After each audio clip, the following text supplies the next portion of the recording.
আসসালামু আলাইকুম ওয়া রাহমাতুল্লাহ। আসরের নামাজের পর ফজরের নামাজের পর এই সময়টা আল্লাহ তাআলার কাছে অনেক দামি সময়। যদি এই সময় ছোট ছোট কয়েকটি আমল করতে পারেন তাহলে আপনার জন্য কতগুলো পুরস্কার আপনি জানলে অবাক হয়ে যাবেন। আল্লাহ তাআলা নিজেই বলেছেন, আপনার উপর আল্লাহর রহমত নাজিল হবে, ফেরেশতারা আপনার জন্য রহমতের দোয়া করবেন, সব ধরনের অন্ধকার থেকে, দুঃখ থেকে, বিপদ থেকে, অভাব দরিদ্রতা থেকে, শত্রুর অনিষ্ট থেকে, দুনিয়ার যত ধরনের ক্ষতি আছে সব ধরনের ক্ষতি থেকে আল্লাহ আলোর পথ দেখাবেন। সুবহানাল্লাহ। সবশেষে জান্নাতে আল্লাহর দিদার নসিব হবে, সেখানে সালাম আদান প্রদান হবে এবং আরও রয়েছে সম্মানজনক পুরস্কার। দর্শক, আজকের ভিডিওতে বলা মাত্র কয়েক মিনিটের এই আমলগুলো কোটি কোটি গুণ দামি। আশা করি শেষ পর্যন্ত মনোযোগ দিয়ে আমলটি বুঝে নিবেন। তাহলে চলুন শুরু করা যাক। দুনিয়া থেকে দিনের ফেরেশতারা আসরের পরে চলে যায়, রাতের ফেরেশতারা আসরের পরে আসে। রাতের ফেরেশতারা ফজরের পরে চলে যায়, দিনের ফেরেশতারা ফজরের পরে আসে। প্রতিদিন আমার জন্য আপনার জন্য দিনে ৭০,০০০ ফেরেশতা নাজিল হয়, রাতে ৭০,০০০ ফেরেশতা নাজিল হয়। যে ফেরেশতা আজকে আপনার জন্য ডিউটি করেছে তারা আগে কখনো ডিউটি করেনি, কিয়ামত পর্যন্ত আর কখনো ডিউটি করবেও না। তাহলে প্রিয় দর্শক, এবার চিন্তা করুন এই ফেরেশতারা কত হাজার বছর ধরে অপেক্ষায় ছিল আজকের ডিউটির জন্য। এদেরকে বানানোর পর আল্লাহ তাআলা যেন একটা চিরকুট লিখে দিয়েছেন যে অমুক সালের অমুক তারিখে অমুক দিনে তোমার ডিউটি।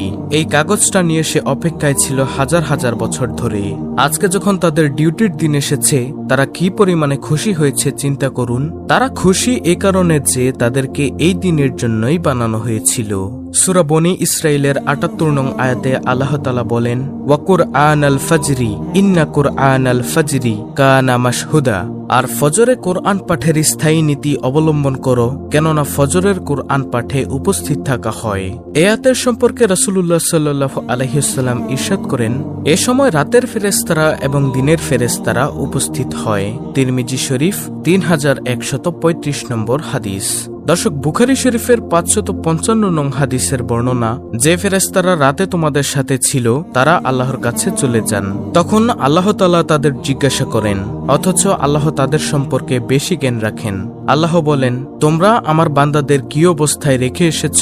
ফেরেশতারা জবাবে বলেন, আমরা তাদেরকে এ অবস্থায় রেখে এসেছি যে তারা সালাত আদায় করছে, এবং আমরা তাদের কাছে গিয়েছি এমন অবস্থায় যে তারা সালাত আদায় করছে। এমনটি আত-তারগিব ওয়াত তারহিবের ৪৬৩ নং হাদিসের বর্ণনা। তখন ফেরেশতারা আল্লাহর কাছে ফরিয়াদ করেন, হে আল্লাহ, তুমি কিয়ামতের দিন তাদেরকে ক্ষমা করে দিও। সেজন্য সকাল সন্ধ্যার সময় খুবই দামি সময়। বিশেষ করে নামাজের মধ্যে ফজর ও আসরের নামাজ খুবই দামি। সূরা বাকারার ২৩৮ নং আয়াতে আল্লাহ তাআলা বলেন, সমস্ত নামাজের প্রতি যত্নবান হও, বিশেষ করে মধ্যবর্তী নামাজের ব্যাপারে, আর আল্লাহর সামনে একান্ত আদবের সাথে দাঁড়াও।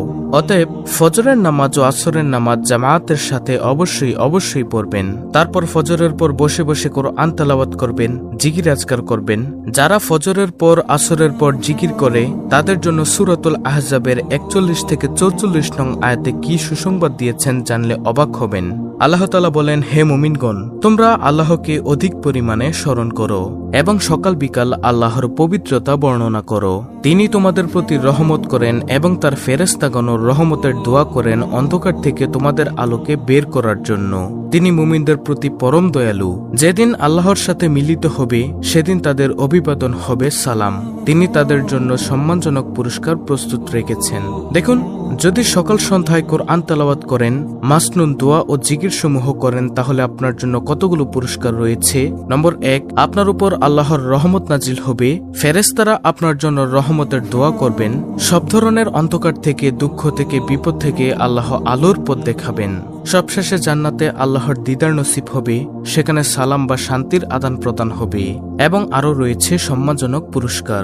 সুতরাং যত বেশি নেকি, যত বেশি জিকিরের আমল, যত বেশি কোরআন তেলাওয়াতের জন্য আমল উপরে উঠবে তত বেশি রহমত নাজিল হবে। এখন সকাল সন্ধ্যায় কি জিকির করবেন তা অনেকে জানেন না। আমি সংক্ষেপে মাসনুন আমলগুলো বলে দিচ্ছি। ফজরের পর ৩ বার সূরা ইখলাস, ৩ বার সূরা ফালাক, ৩ বার সূরা নাস পড়বেন। সন্ধ্যায় তথা মাগরিবের পরও একই আমল করবেন। আর জোহর, আসর ও এশার পরে এই ৩টি সূরা একবার করে পড়বেন। এই ৩টি সূরা অর্থাৎ সূরা ইখলাস, সূরা নাস, সূরা ফালাক। এই 3টি সূরা দুনিয়ার সকল বিপদ আপদ থেকে রক্ষা কবচ। দলিল আবু দাউদ 1523, তিরমিজি 3574 নম্বর হাদিস। একবার আয়াতুল কুরসি পাঠ করবেন, তারপর 33 বার সুবহানাল্লাহ, 33 বার আলহামদুলিল্লাহ, 33 বার আল্লাহু আকবার এবং একবার এই দোয়াটি পড়বেন, লা ইলাহা ইল্লাল্লাহু ওয়াহদাহু লা শারীকা লাহু লাহুল মুলকু ওয়া লাহুল হামদু ওয়া হুয়া আলা কুল্লি শাইইন কাদির।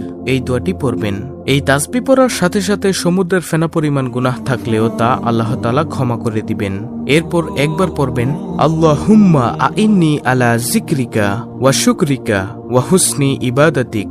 অর্থ, হে আল্লাহ, আপনার স্মরণে, আপনার কৃতজ্ঞতা প্রকাশে এবং আপনার উত্তম ইবাদতে আমাকে সাহায্য করুন।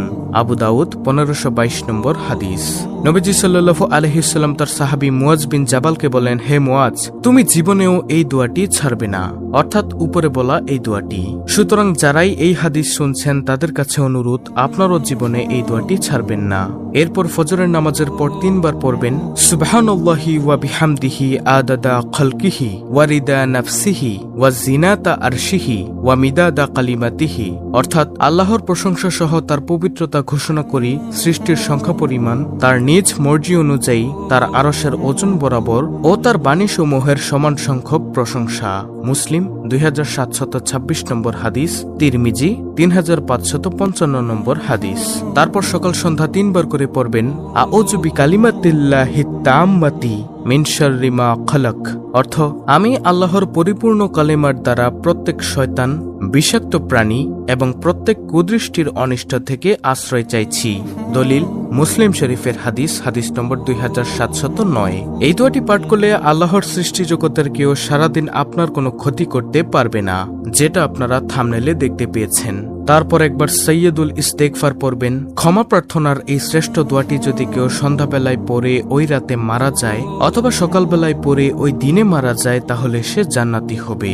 দলিল বুখারী শরীফের হাদিস, হাদিস নম্বর 6323।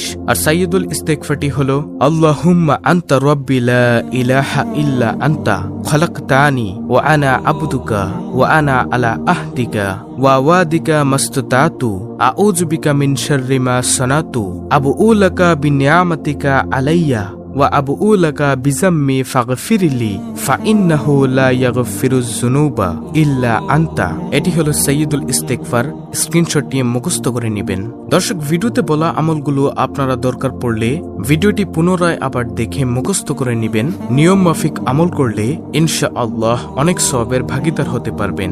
অত্যন্ত গুরুত্বপূর্ণ একটি ভিডিও। ভিডিওটি ভালো লাগলে অবশ্যই চ্যানেলটিকে সাবস্ক্রাইব করে বেল বাটন অল বাজিয়ে দিবেন।